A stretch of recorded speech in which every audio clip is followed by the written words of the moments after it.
When I received my diagnosis, I made a decision right away, right up front, that I was not going to tell anyone. And then I had a chance to think about it, and I thought, well, I'll tell the one person who's a nurse that might have a better understanding of this and that I thought would be positive and not tell me that I was doing the wrong thing. So I thought, okay, I'm just going to tell this one person. I'm not going to tell anybody else. And I stuck to that plan for several days. And when I did tell my friend that was a nurse, she had some advice for me that I had no intention of taking. I already had in my mind from my background of studying health and nutrition and the mind-body connection of what I thought was best for me in this situation. So I was very clear in what my plan was. And part of that was, this is not open for discussion. This is not a community project. And I'm going to do what's right for me. So I thought, well, the easiest way to accomplish that with the least amount of hassle, not needing to explain myself over and over again, would be to just keep it to myself. So I swore my husband to secrecy. And I felt really good about that. Then, you know what they say about the best laid plans. You make plans and God laughs.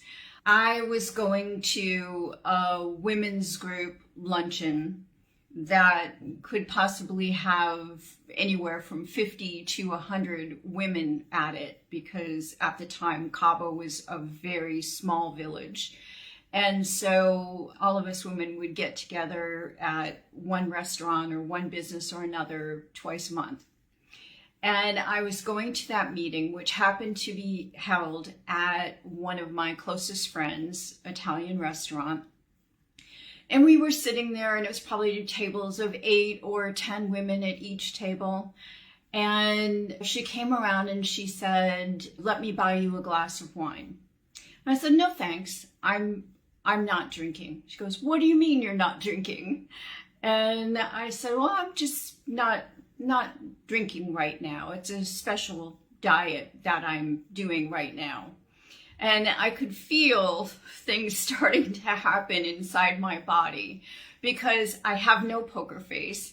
I'm not good at lying. And so I'm like, oh my God, everybody knows something weird is going on. And I was at 43, at that time, 24 years ago. I'm not that old.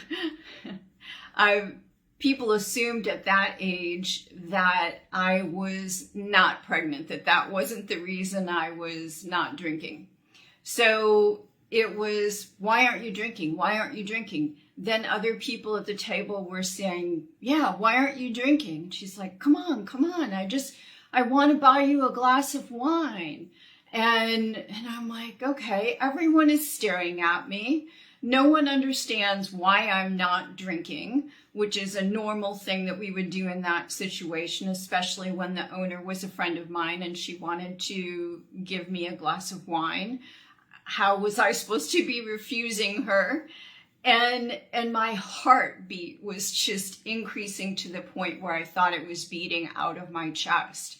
And the more people around the table that started intently staring at me and going, "What's wrong? Why aren't you having a glass of wine? What's going on? What's happening here?" And I'm like, oh my God, what is happening here? What is going on? Why is this happening to me? I had already decided what my plan was. And I'm like, I do not know any other way of getting out of this situation other than to tell the truth. And so I think I just kind of took a deep breath and said, I just received a diagnosis of breast cancer. And the expression of shock on everyone's faces, it was like an instant, of the whole table. And within 5 minutes, this room full of anywhere from 50 to 100 women, probably half of which I knew and half of which I didn't, everybody knew. And I thought, oh, great, by the time I get home, every single person in town will know. So my plan didn't go very well. But what I didn't know is by the time I left there, not even 2 hours later, I had people walking up to me and saying, this is a friend of mine that I know you don't know, but she does this kind of healing technique. And then someone else coming up to me and saying, I know we've never met, but this is what I do, and I would be happy to help you. I can't even tell you how many women came to me and offered their services, offered what their healing techniques were. And since they were all non-invasive, there was no way I could be hurt at all by any of the things that they were offering to me. I took up every single one of them on everything that they offered. And that's one reason that when people ask me, well, what do you think it was? What do you think was the solution for you? It would be impossible to know for sure. I have my own theories of things that I was dealing with that I faced head on during this time and resolved that were probably some of the biggest things that helped. But if something is not going to hurt you, there is no downside to not giving it a shot. And there's something to also be said for all the positive vibes that go along with all of that. And all the things that contribute to just that love and that sense of community and that sense of caring, which is something that I never in my entire life had allowed myself to experience before. And my plan was to not allow it then either. But one of the biggest gifts that I got out of that whole experience, and for me it was a compressed amount of time, but it was to allow myself to be loved, allow myself to experience caring of people that I had never met, people who were just wonderful people, that giving is what they do, healing is what they do. And experiencing that was priceless. It's something that I have carried forward with me for the last 24 years since that diagnosis. And it's a gift that just keeps on giving, to know that strangers become not strangers anymore. And people say, I know someone who knows someone who knows someone that would like to help you with this. And like I said, there's just no downside to it.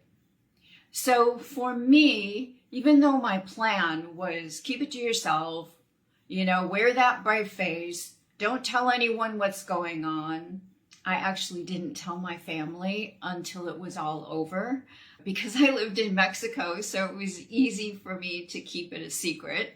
And I didn't want them worrying about me. That's just the kind of person that I am. I'm like, I'll tell them when it's all over. There's nothing they can do, so there's no reason for me to give them something to worry about. And, there are mixed feelings about that at this time, that I didn't allow them to care for me in that way. And on the flip side of that, I feel good about the fact that I also did not worry them. But the message that I hope you would take from this is that however you enter your diagnosis, as far as what you think you're going to do or how you want to handle this, God may have another plan for you. And don't be stubborn. Don't try and wiggle your way out of it. Don't try and think you know better. Just accept the love that is there for you. Accept the gifts that are coming to you, because you have no idea how huge of an impact it can make in your life during this time, and how it multiplies after this. So getting outed ended up being a huge blessing for me. And it was a very funny story at the time. I was not happy about it at all when it happened. But afterwards, I was so glad that it did. I learned about healing techniques I had never experienced before. And like I said, the community was just unbelievably generous and helpful and loving. And it opened my heart in a way that my heart had never been open up to that point. So just be open. Be open to things not showing up the way you expect, and that being a good thing.